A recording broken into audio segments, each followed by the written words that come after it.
ठीक है, तो एक नया टॉपिक पढ़ते हैं हम, जिसको नाम है माइक्रो पैराडॉक्स।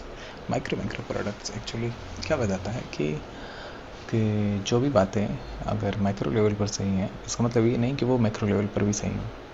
और जो बातें या कॉन्सेप्ट मैक्रो लेवल पर सही होते हैं, ज़रूरी नहीं कि वो माइक्रो लेवल पर भी सही हो। एग्जाम्पल लेते हैं, ठीक है, कि एग्जाम्पल है कि अगर एक फैमिली सेविंग करती है तो उसका मोटिव क्या होता है।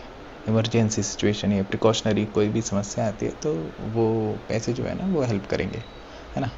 लेकिन अगर हम ऐसा हो कि अगर कंट्री में सभी लोग ज़्यादा सेविंग्स करने लगें तो उसका क्या इम्पैक्ट पड़ेगा। सेविंग जब ज़्यादा लोग करेंगे तो लोग कंज्यूम नहीं करेंगे मतलब कि खर्च नहीं करेंगे लोग।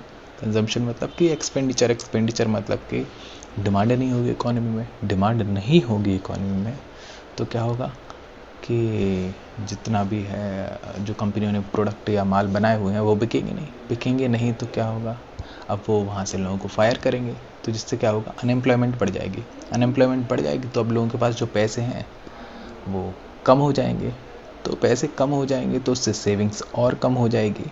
मतलब तुम देखो कि इधर सेविंग्स कर रहे हैं कि सेविंग्स बढ़ा रहे हैं। पहला स्टेप अपन ने क्या लिया था, सेविंग्स बढ़ा रहे थे क्योंकि हर व्यक्ति सेविंग कर रहा था, तो सेविंग बढ़ाने से ही सेविंग कम हो गई। तो ये क्या है, एक प्रकार का पैराडॉक्स है कि नहीं। वैसे ही अगर हम मैक्रो लेवल पर देखें कि अगर देश की पर कैपिटा इनकम देखें तो पर कैपिटा इनकम निकल के आएगी अगर 80,000, तो क्या सभी लोग 80,000 रुपये कमाते होंगे। हर व्यक्ति अलग अलग पैसा कमाता है, कोई लाखों रुपये कमाता है, कोई 1,000 रुपये भी नहीं कमाता है कि नहीं।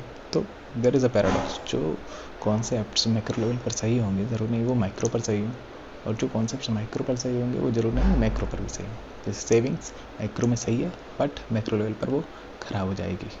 वैसे ही ये per capita income macro level पर ठीक है कि वो एक इकोनॉमी को डिफाइन करता है कि प्रति व्यक्ति इतने लोग कमा रहे हैं, लेकिन हर व्यक्ति की अगर इनकम देखने जाएंगे तो वो गलत हो जाएगा। तो ये होता है माइक्रो पैराडॉक्स।